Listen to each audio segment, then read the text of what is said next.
Merci. Maintenant, la parole est à la rapporteure de la commission des affaires sociales, Nadia Sollogoub.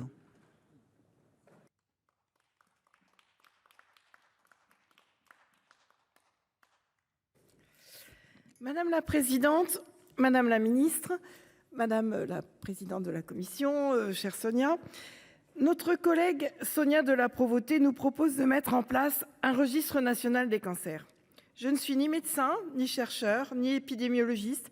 Aussi, n'ai-je pas osé formuler ma première réaction à cette proposition. Mais je pensais que c'était en place depuis longtemps.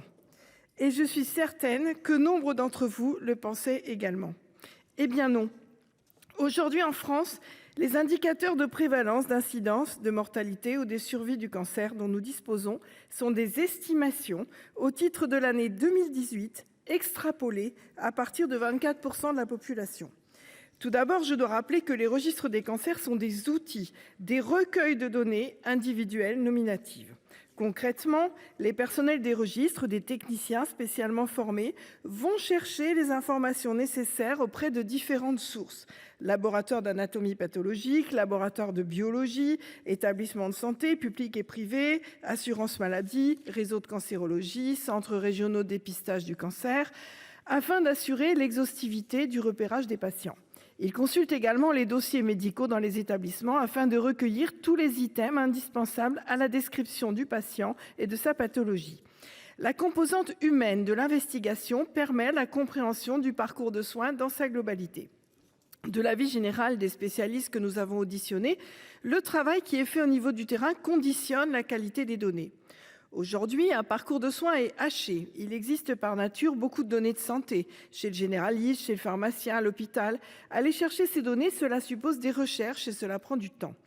Les registres des cancers ont été créés progressivement depuis les années 70. Il existe actuellement 19 registres généraux couvrant 24 départements, dont 5 ultramarins, 12 registres spécialisés pour certains types de cancers, 2 registres nationaux pour les cancers des enfants et des adolescents et 2 registres nationaux pour les mésothéliomes pleuraux et les tumeurs rares du péritoine.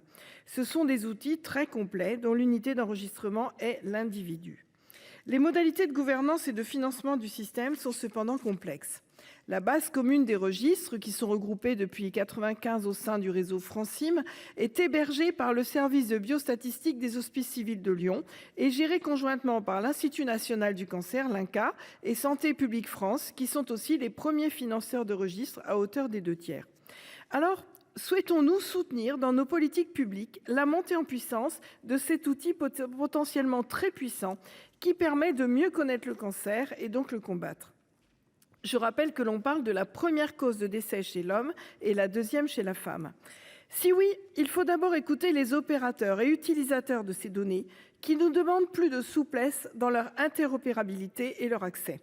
D'autres bases de données, telles le Système national des données de santé, le SNDS, regroupant des données de consommation de soins avec un objectif économique, mais couvrant l'ensemble du territoire français, doivent pouvoir être croisées le plus simplement possible avec celles des registres. De même, par exemple, pour les données de la Caisse nationale d'assurance vieillesse, que ce soit pour les expositions environnementales ou pour les expositions professionnelles, ainsi que pour les trajectoires de soins, le croisement des bases de données est indispensable. Il est actuellement réalisé de manière probabiliste dans la majorité des travaux. L'autorisation par voie réglementaire pour les registres d'utiliser un identifiant national, comme le NIR par exemple, en améliorerait grandement la qualité.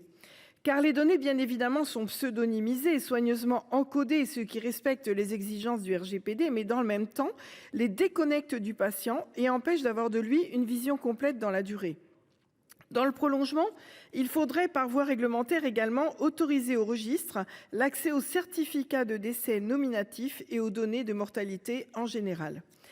Il y a ensuite cette proposition législative qui consiste à doter la France, comme l'ont fait beaucoup de nos voisins européens, d'un outil harmonisé, global et exhaustif, couvrant l'ensemble du territoire national. Évidemment, cette construction se fera dans le respect des outils actuellement en place, qui sont solides et ont fait la preuve de leur efficacité. Une forte demande émane du monde associatif, des patients en général, tout autant que de scientifiques et de responsables administratifs.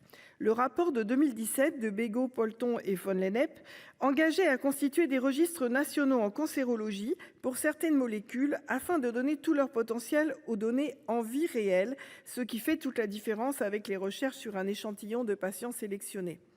En 2020, l'IGAS se relevait, en évaluant le 3e plan cancer, que des données à une échelle géographique plus fine sont nécessaires.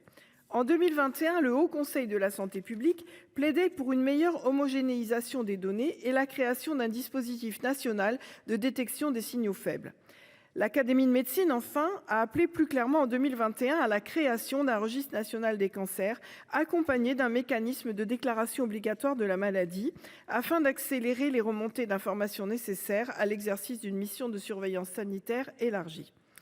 J'ai été maire d'une commune située à 2 kilomètres d'une centrale nucléaire et je vous confirme la forte demande des populations pour un maillage territorial fin, permettant une connaissance précise, particulièrement à proximité des sites sensibles, mais aussi des sites pollués, comme l'évoquait notre collègue Émilienne Poumirol. Prévenir plutôt que guérir, mais aussi tordre le cou aux rumeurs, éviter les théories du complot, dont on sait comme elles fusent vite et sont difficilement contrôlables. Si la proposition de loi que nous examinons aujourd'hui fait suite à de multiples préconisations, y compris scientifiques, il faut dire aussi que certains ont exprimé des réserves sur la balance coût-efficacité de cette opération. Je note à ce sujet, d'une façon générale, l'extrême inquiétude du monde de la recherche, déjà entendue lors d'un colloque à l'Académie de médecine, quant à la difficulté d'accéder aux crédits qui leur sont consacrés, souvent dilués dans des budgets globaux, peu lisibles, difficiles à sanctuariser. Créer un registre national des cancers, ce serait également la possibilité d'inscrire au PLF une ligne budgétaire dédiée. Actuellement, les moyens financiers des registres, pour la part qui est versée par l'INCa et Santé publique France, sont stables depuis 15 ans, alors que le nombre de cancers augmente. On peut comprendre cette inquiétude devant la fragilité des financements qui motive certaines réserves, en particulier celle de l'INCa. Mais il serait tellement dommage que le monde de la recherche s'auto-censure. Faire le choix de conserver des données parcellaires alors qu'il faut une information la plus précise possible pour planifier l'offre de soins, ce serait par ailleurs difficilement compréhensible. Certes, tout cela a un coût. Comme je vous l'exposais en propos liminaire, les opérateurs des registres passent beaucoup de temps à rassembler des données. On nous a même dit que les chercheurs eux-mêmes passaient un temps énorme à saisir des données, voire à chercher des financements, temps qui n'est pas consacré aux travaux de recherche. La généralisation d'une base de données nationale, la mise en commun de nombreuses informations permettra d'optimiser les opérations de saisie et rendra du temps à la recherche. Elle permettra également d'éviter les doublons et les manquants, d'avoir une veille sanitaire plus large et de régler le problème du suivi des patients dans leur mobilité géographique. Elle permettra de suivre les cas dans leur environnement et leur contexte. L'enregistrement systématique en continu de toutes les données permettra également de réduire les délais de production des rapports. Et n'oublions pas non plus, mes chers collègues, que les données de santé ont un coût, mais également un prix. Si les industriels ne trouvent pas en France les données sur les cancers dont ils ont besoin pour mettre au point leur traitement, ils iront les acheter ailleurs, en Allemagne, qui est en train de se doter d'un registre national, ou en Grande-Bretagne, qui en dispose déjà. C'est un vrai enjeu de compétitivité mondiale et de souveraineté de la France.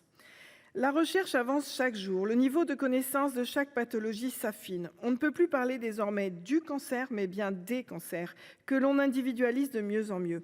En poussant le raisonnement, on pourrait presque considérer que chaque cancer sera bientôt un cancer rare. D'où l'intérêt des cohortes les plus larges possibles, internationales ou au moins européennes, qui seront forcément plus pertinentes que les extrapolations ou les échantillons.